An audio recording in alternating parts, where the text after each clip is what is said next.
GJ દેશી ન્યૂઝની team પહોંચી છે ગ્રાઉન્ડ ઝીરો પર, જે 2-3 દિવસથી સોશિયલ મીડિયા પર ખૂબ ચર્ચામાં રહ્યું છે તેવું ડાંગ જિલ્લાનું અંતરિયાળ વિસ્તારનું મોરજીરા ગામ અને મોરજીરા ગામની કહેવાતી આ માધ્યમિક શાળા અને એનું એક ખાલી બોર્ડ અહીંયા છે.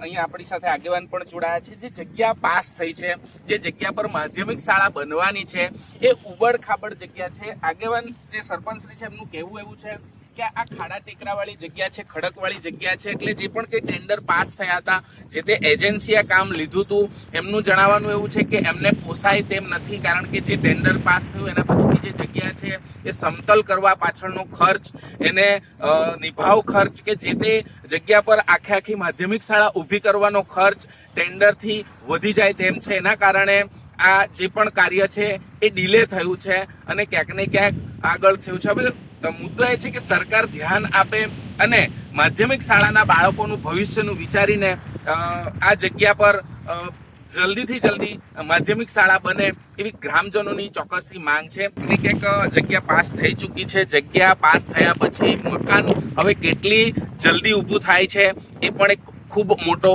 વિષય છે, ખૂબ મોટો પ્રશ્ન છે.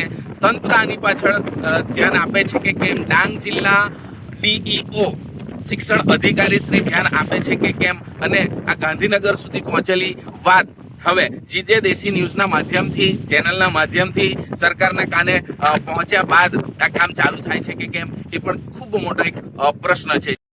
આપણે પહોંચી ચૂક્યા છે એક એવા વ્યક્તિ પાસે કે પોતાની જાગૃતતા દ્વારા સોશિયલ મીડિયા પર અવાજ ઉઠાવનાર સુરીમનભાઈ, એમની પાસે આપણે પહોંચી ચૂક્યા છે. આહવાના મુખ્ય મથકથી 23 કિલોમીટર અંતરે આવેલું મોરજીરા ગામ, જેની માધ્યમિક શાળા છેલ્લા 5 વર્ષથી મંજૂર થઈ ગઈ હોવા છતાં બની નથી. એક અવાજ, એક મુદ્દો એમણે ઉઠાવ્યો અને સોશિયલ મીડિયાના પાવરથી લોકો સુધી આ વાત પહોંચાડી, તંત્ર સુધી વાત પહોંચાડી છે. આપણે એમની સાથે જ વાત કરીશું. સુરીમનભાઈ, આખો મુદ્દો શું હતો? ખરેખર તો આપ સાહેબનો બી આભાર માનીએ છે કે આપણે જાણીએ છીએ કે શિક્ષણ એક એવી વસ્તુ છે કે જેમનાથી આપણા સમાજને કે આખા દેશને આપણે સુધારી શકીએ છીએ. અને અમને એમ લાગે છે કે શિક્ષણ એ ખરેખર મહત્ત્વની વસ્તુ છે. અને એના બાબતે અમે જે મીડિયામાં મેં બતાવ્યું છે એ જગ્યા પર એ સ્કૂલ બાબતે અમે આશરે 5-6 વર્ષ પહેલાં બી લડ્યા હતા. ત્યારે એ સ્કૂલ મોગરા ગામમાં હતી અને મોગરા ગામ પછી એ લોકોએ ટ્રાન્સફર કરીને મુરુંબારીમાં લાવી.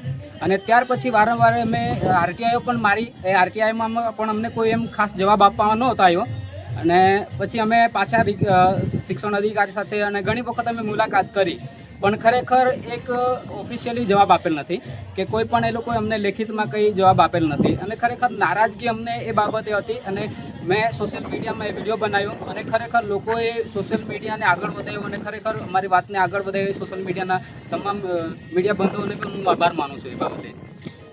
સુરીમનભાઈ, ખૂબ સારી બાબત આપે છે અવાજ ઉઠાવવા. એ જ ડાંગ છે કે જે સરિતા ગાયકવાડ જેવા રમતવીર આપ્યા છે, મુરલી ગાવિત જેવા ખેલાડીઓ આપ્યા છે, ત્યારે ક્યાંક ને ક્યાંક આ જે માધ્યમિક શાળાના બાળકોનું ભવિષ્ય રૂંધાઈ રહ્યું હતું તેવા સમયમાં એક જાગૃત યુવાને એ અવાજ ઉઠાવ્યો છે. હવે આગળનું પગલું તમારું શું રહેશે આ બાબતે?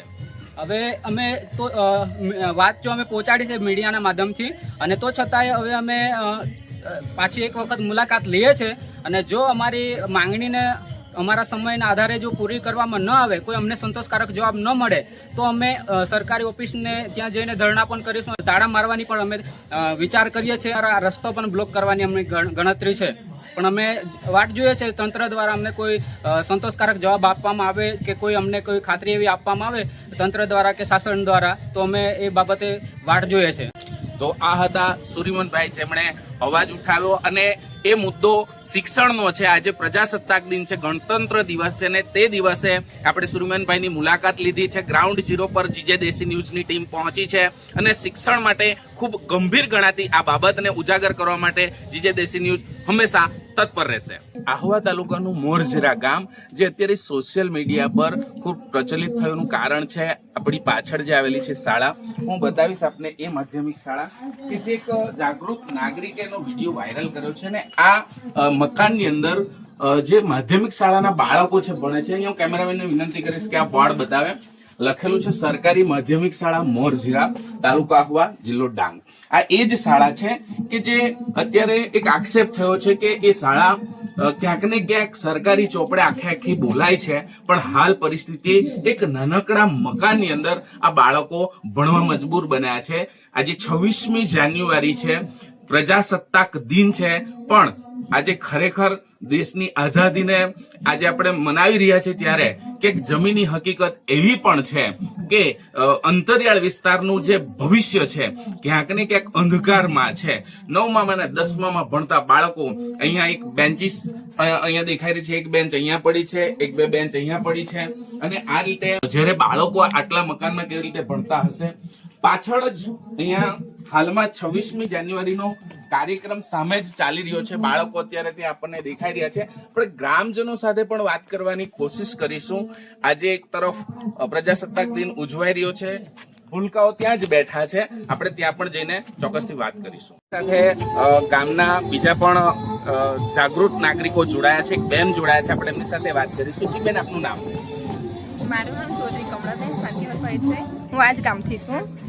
અત્યારે જે અમારી સ્કૂલ અહીંયા ચાલે છે, માધ્યમિક શાળા, એમાં છે ને સ્કૂલમાં જેટલા બાળકો આવે છે એ લોકોનું ભવિષ્યમાં એવું છે સ્કૂલ હજી બનાવી નહીં. તો સરકારને એવી નમ્ર વિનંતી છે કે તેઓ જલ્દીથી અહીંયા આવીને આ સ્કૂલ જોવે અને બનાવી દે, કારણ કે આટલા બાળકો હવે પેલી બાજુ જે ઘર બનાવ્યું છે એમાં ભણે છે ને અહીંયા સ્કૂલ છે એમાં એનું ઠેકાણું નથી. તો સરકારને નમ્ર વિનંતી છે કે જલ્દીથી આવે ને અહીંયા સ્કૂલનું આયોજન કરી દે. અહીંયા જે માધ્યમિક શાળા મોરજીરા છે, એના સિવાય બીજો કોઈ વિકલ્પ અહીંથી બીજી માધ્યમિક શાળા કેટલા અંતરે આવેલી છે, કેટલે દૂર છે? અહીંથી જે સ્કૂલ છે બીજી 8 કિલોમીટર અંતરે છે. સાથે ગ્રામજનો પણ જોડાયા છે. ગામના આગેવાન એવા પ્રથમ નાગરિક સરપંચશ્રી આપણી સાથે જોડાયા છે. આજે 26મી જાન્યુઆરી ગણતંત્ર દિવસ પણ છે, અને સાથે સાથે ગામના પ્રથમ નાગરિક આવ્યા છે. આપણે એમની પાસે આખી હકીકત જાણીએ કે ખરેખર શું ઘટનાક્રમ રહ્યો છે અને ક્યાં કામ અટવાયું છે. આપણે સીધા એમની સાથે વાત કરીશું. છે આપનું નામ? લક્ષ્મણભાઈ છે. હું ગામના પ્રથમ નાગરિક તરીકે, સરપંચ તરીકે છું. આ ગામમાં હકીકત એવી છે કે આ સ્કૂલ ખરેખર 5 વર્ષ તો થઈ ગયા, પણ ટેન્ડર લેવલે અમારું કામ અટકી ગયેલું છે. જે જગ્યા છે, જે વિડીયોમાં બતાવેલું છે એ તા ખડકનો ભાગ છે, અને એના લીધે ટેન્ડરવાળા આવ્યા, પણ આ ફરીથી એમ કે એસ્ટિમેટ બનાવવું પડશે. એના લીધે પાછા એ લોકોએ એને રિટર્ન આપી દીધું. હવે ગાંધીનગરથી ટીમ આવશે, પાછો એસ્ટિમેટ બનશે ને કામ શરૂ થઈ જશે. તો ક્યાંક ને ક્યાંક ફરીથી ગાંધીનગર સુધી બાબત ગઈ છે. કેટલા બાળકો અહીંયા આ ઓડીમાં ભણે છે? કેટલાક એવા બાળકોને 9મા 10મા 2 ધોરણના કેટલા બાળકો છે? બધા થઈને 50 વિદ્યાર્થીઓ છે, પણ અમારા પંચાયતનું જે લાઇબ્રેરી છે એમાં 1 ધોરણ ભણે છે, ને એક અહીંયા આ ઘેર છે ત્યાં 1 ધોરણ ભણે છે. એવી રીતે અમે ને સગવડ કરી આપેલી છે. આપે એક આગેવાન તરીકે આના માટે ઘણી કોશિશો પણ કરી હશે. આ તમારા ધ્યાને આવ્યું, એના પછી તમારા તરફથી શું શું પગલાં લેવામાં આવ્યા? અમે તો ને શિક્ષકને કહીએ કે કેટલે કામ ગયું, કાં અટકતું છે, પણ એ કહે પહેલી વાર એવું થયું, પહેલી વાર ટેન્ડર પાસ થયો પણ એમાં એકય ટેન્ડરવાળાનું લાગ્યું. પછી સરકાર એવું વિચારે કે બે ટેન્ડરવાળા હોવા જોઈએ, એટલે સરકારનું થોડુંક પેલું બજેટ વધે. એના લીધે પાછું રદ થયું ને પેલી હજુ આ હમણાં મંજૂર થઈ ગયું, પણ પેલું જે ખડકનું ભાગ છે એના લીધે પાછું અટકેલું છે. તો ક્યાંક ને ક્યાંક આપ જોઈ રહ્યા છો, એમનું કહેવું છે કે લાઇબ્રેરી છે, ત્યાં 1 ધોરણ ભણે છે, 1 ધોરણ અહીંયા છે. અંતરિયાળ વિસ્તાર છે, વરસાદી માહોલ હોય તો વરસાદમાં, ચોમાસામાં કે અત્યારે કાતિલ ઠંડીનો સમય હોય એવા સમયમાં એ અસુવિધાઓ એમને ભોગવવી પડતી હોય. અંદર કોઈ વ્યવસ્થા ન હોય, નાની એવી ઓરડી છે ને એમાં જ્યારે બાળકો ભણતા હોય. આપણી સાથે બીજા પણ જોડાયા છે ગ્રામજનો, એમને પણ આપણે વાત કરીશું. જી, આપનું નામ? સોનીરાભાઈ મહારુભાઈ દેશમુખ. જી, તો આપને શું લાગે છે ખરેખર આપણી શાળા અહીંયા બનવી જોઈએ કે કેમ, અને કઈ કઈ સુવિધાઓ બાળકોને મળવી જોઈએ? આ શાળા બની આ તાત્કાલિક જ બનવું જોઈએ.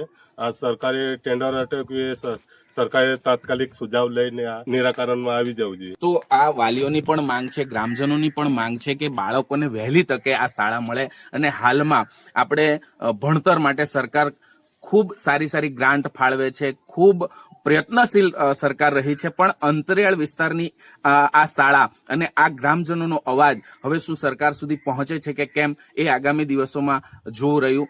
હું છું બ્યુરો ચીફ નરેશ માળી, જીજે દેશી ન્યૂઝ, ડાંગ.